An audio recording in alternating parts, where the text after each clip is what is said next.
দেখছেন ATN news. আমন্ত্রণ জানাচ্ছি আমাদের নিয়মিত আয়োজন কাজী অ্যান্ড কাজী রিপ্রেজেন্টস হ্যাপেনিং পয়েন্টের আজকের পর্বে আপনাদের সাথে আছি আমি এস এম আব্দুল শাকুর। দর্শক, ত্রয়োদশ জাতীয় সংসদ নির্বাচন এবং গণভোট শেষ হয়েছে, ফলাফল প্রকাশিত হয়েছে এবং শপথেরও দিনক্ষণ ঠিক হয়ে গেছে। আর তার মধ্যে বাংলা জাতীয়তাবাদী দল বিএনপি এবং তাদের সমমনার জোট ইতিমধ্যেই কিন্তু 2/3 মেজরিটি নিয়ে একটা ভূমিধস জয় পেয়েছে, ঠিক 2001 সালে নির্বাচন পরবর্তী সময়ের মতো। তবে প্রশ্ন থেকে যায় যে এই যে জয়টা, সেটা কি মানুষের যে প্রত্যাশা, সেই প্রত্যাশা মাফিক তো তারা ভোট প্রদান করেছেন, সেক্ষেত্রে তাদের যে প্রত্যাশা তৈরি হয়েছে সেই প্রত্যাশা পূরণ করবার জন্য আসলে এই দল কেমন করবে, কিংবা নির্বাচন পরবর্তী যে কিছু কিছু সহিংসতার ঘটনাও দেখা গেছে, সেটাও কি পুরানো ঘটনার পুনরাবৃত্তি বা পুরাতন সময়ের পুনরাবৃত্তি কিনা, এরকম বিষয়গুলো কিন্তু এখন আলোচনায় আছে। আর সে কারণে আমরা আজকের হ্যাপেনিং পয়েন্টের বিষয় নির্ধারণ করেছি ভূমিধস জয় নাকি প্রত্যাশার পাহাড়। আর যেহেতু বিষয়বস্তুটা এমন, এবং সে কারণে আমরা বাংলা জাতীয়তাবাদী ছাত্রদলের সাথে সম্পৃক্ত একজন মানুষকে আমরা আমন্ত্রণ জানিয়েছি আবুল মনসুর খান দীপক, যিনি সহসভাপতি হিসেবে কাজ করেছেন বাংলা জাতীয়তাবাদী ছাত্রদল কেন্দ্রীয় সংসদ। আমরা তার সাথে একটু যুক্ত হতে চাই। স্বাগত জানাচ্ছি আমাদের আজকের আয়োজনে। চমৎকার একটা বিজয়, এবং নিঃসন্দেহে 2001 সালে যেরকম বিজয় হয়েছিল সেরকম একটা বিজয় কিন্তু আবারও বাংলা জাতীয়তাবাদী দল বিএনপি এবং তার সমমনা জোটকে পেতে দেখেছি। কিন্তু তারপরেও আমরা কিছু কিছু ঘটনাগুলো, নির্বাচন পরবর্তী যে সহিংসতাগুলো বিভিন্ন জায়গায় আমরা দেখেছি, সেটা মানুষ হয়তো খুব একটা প্রত্যাশা করে না। তো তারপরেও যদি নির্বাচন এবং নির্বাচন পরবর্তী সময়ের শুরুর দিকে যদি প্রশ্নটা এমন থাকে, কিভাবে বিশ্লেষণ করছেন? আলহামদুলিল্লাহ, ধন্যবাদ এটিএন নিউজের সম্মানিত দর্শকবৃন্দকে। পাশাপাশি আমাদের বাংলাদেশ জাতীয়তাবাদী দল এবং বিএনপির চেয়ারম্যান জনাব তারেক রহমানের পক্ষ থেকে দেশবাসীকে ধন্যবাদ জানাই। তাদের এই সুচিন্তিত মতামতের ভিত্তিতে আজকে বাংলাদেশ জাতীয়তাবাদী দল ত্রয়োদশ জাতীয় সংসদ নির্বাচনে 2/3 আসন পেয়ে নির্বাচিত হয়েছে। এই ভূমিধস বিজয়টা আসলে শুধু বিজয় নয়, বরঞ্চ এটি আরও দায়িত্ব তাদের জনগণের প্রতি, যে মানুষ যে বিশ্বাস করে বিএনপিকে ভোট দিয়েছে, বিএনপি জনগণের দায় নিজের কাঁধে তুলে নিয়ে আগামী দিনে বাংলাদেশকে একটি সুশাসন, সকলের অধিকার প্রতিষ্ঠাতা পাবে, বাংলাদেশে একটি ন্যায্য এবং সাম্যের ভিত্তিতে, ইনসাফের ভিত্তিতে রাষ্ট্র পরিচালনা করবে।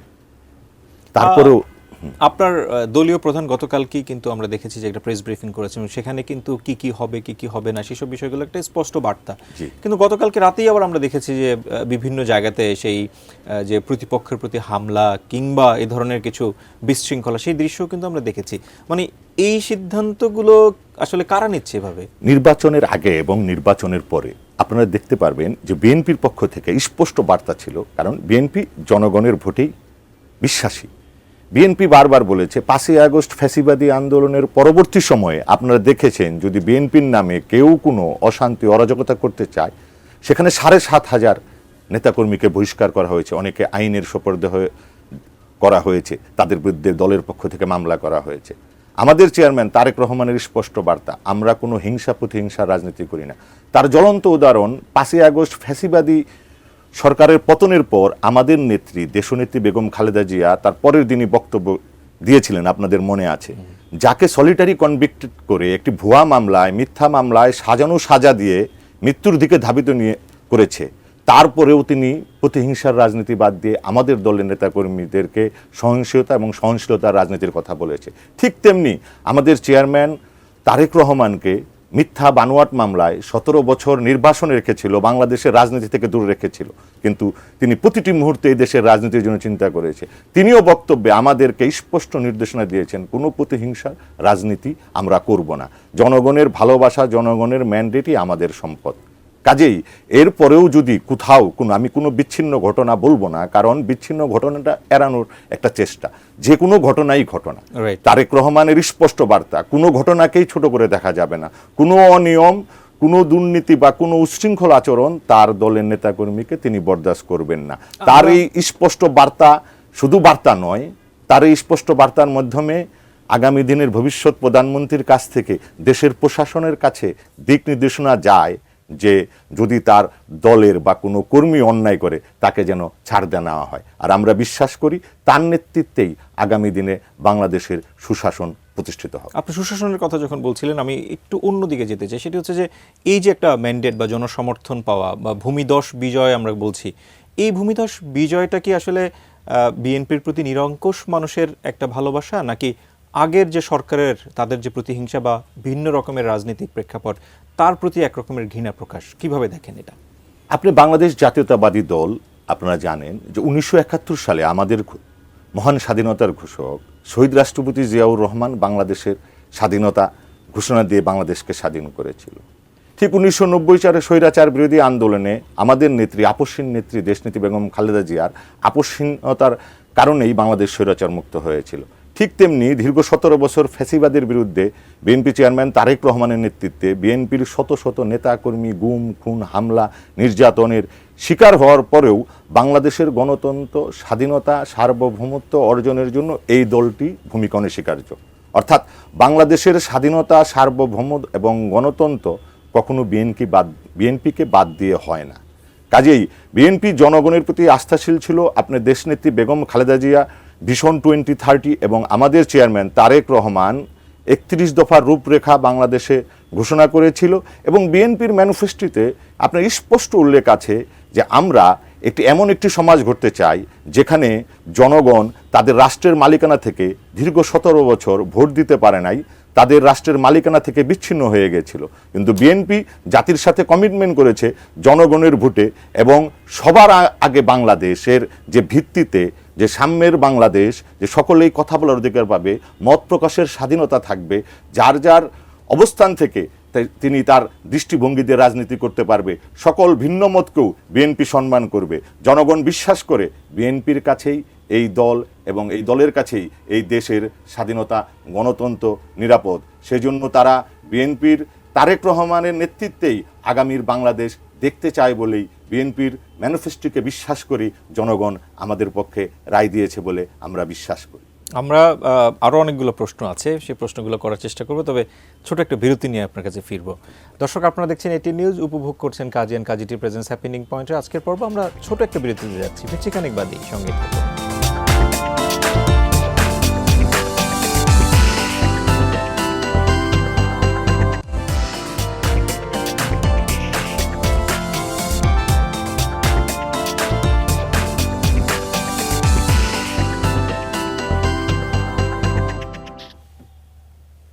দর্শক, বিরতির পর আরও একবার স্বাগত জানাচ্ছি Kazi and Kazi T presence happening পয়েন্টে। আমরা যে বিষয় নিয়ে কথা বলছি, ভূমিধস জয় নাকি প্রত্যাশার পাহাড়। বুঝতেই পারছেন যে এই মুহূর্তে বিএনপি যে আসনগুলো নিয়ে সরকার গঠন করতে যাচ্ছে সেখানে মানুষের একটা প্রত্যাশাও তৈরি হয়েছে। আমরা সেইখান থেকে আবার আলোচনায় ব্যাক করতে চাই। মানুষের অনেক প্রত্যাশা রয়েছে, সেই প্রত্যাশার সঙ্গে যেমন আইন শৃঙ্খলার সম্পর্ক আছে, সেই প্রত্যাশার সঙ্গে ঠিক অর্থনীতিরও সম্পর্ক আছে এবং সেই প্রত্যাশার সঙ্গে একটা ইনক্লুসিভিটিরও সম্পর্ক আছে। আপনারা যেমন বলছিলেন সবার আগে বাংলাদেশ, আবার সেই সবার আগে বাংলাদেশ বলতে চাইলে তো সবাইকে নিয়েও বাংলাদেশ। এই বিষয়গুলোকে আসলে আগামীর দিন আমরা কিভাবে দেখব? আসলে আইন শৃঙ্খলা বিষয়গুলো, যেটাকে রুল অফ ল বলে, সেটা আইনের শাসনকে প্রতিষ্ঠা করতে হলে আগে একটা সদিচ্ছা, অর্থাৎ এই দলের বা দলের প্রধানের সদিচ্ছা আছে কিনা। আমি বিশ্বাস করি বা আমরা জনগণকে বিশ্বাস করতে পেরেছি যে বাংলাদেশ জাতীয়তাবাদী দলের চেয়ারম্যান, যিনি ভবিষ্যতে এদেশের দায়িত্ব নিতে যাচ্ছেন, তিনি আইনের শাসন দিবেন। এটা জনগণ বিশ্বাস করেছে বলেই জনগণ আমাদের পক্ষে ম্যান্ডেট দিয়েছে। এবং শুধু এটা বলার জন্য বলাই নয়, তারেক রহমানের প্রত্যেকটি কর্মসূচি 31 দফায় স্পষ্ট উল্লেখ আছে যে প্রত্যেকটি মানুষ তার সমান অধিকার ফিরে পাবে। আইনের শাসন বাংলাদেশে প্রতিষ্ঠিত হবে। বাংলাদেশের যদি আইনের শাসন প্রতিষ্ঠা হয় তবেই মানুষ তার অধিকারটা খুঁজে পাবে, যেটা অনেক জরুরি। সমাজের প্রতিটি স্তরে আপনারা দেখেছেন দীর্ঘ 17 বছর ফ্যাসিস্ট সরকারের কারণে রন্দে রন্দে দুর্নীতি, অনিয়ম হয়েছে। কাজেই এই আইনের শাসন প্রতিষ্ঠা করতে হলে সবার আগে সরকারের সদিচ্ছা থাকতে হয়। আমি বিশ্বাস করি বিএনপি চেয়ারম্যান তারেক রহমানের নেতৃত্বে আগামী দিনে মানুষ আইনের শাসন পাবে। আর আপনি যেটা বললেন, বিএনপির প্রতিটি নির্বাচনী বক্তব্যে বলেছে দল, মত, বর্ণ নির্বিশেষে সকলকে নিয়ে বিএনপি কাজ করতে চায়। বিএনপির সরকারটি হবে জনগণের সরকার, সকলেরই সমান অধিকার পাবে। যারা বিএনপিকে ভোট দিয়েছে, যারা বিএনপি ভোট দেয় নাই, সেই বিষয়টা এখানে বিবেচ্য বিষয় নয়। বিবেচ্য বিষয় এই রাষ্ট্রের রাষ্ট্রপ্রধান হবেন, রাষ্ট্রনায়কোচিত ভূমিকা পালন করবেন বিএনপি চেয়ারম্যান তারেক রহমান। সমস্ত বাংলাদেশের 18 কোটি জনগণের দায়িত্ব কাঁধে তুলে নেওয়ার জন্যই এই ভূমিদোষ বিজয়। আমি মনে করি এই দায়িত্ব নেওয়ার জন্য তিনি প্রস্তুত। এবং বিএনপির কাছে মানুষ সুশাসন পাবে। বিএনপি মানুষের আস্থা অর্জন করে এই দায়িত্ব ভূমিদোষ বিজয়টা আরও বিএনপি উল্লাস না করে বিএনপি বড় দায়িত্ব মনে করে আগামী দিনে বাংলাদেশের মানুষের জন্য সুশাসন প্রতিষ্ঠা করবে, যার মাধ্যমে গণতান্ত্রিক প্রক্রিয়া অব্যাহত থাকবে।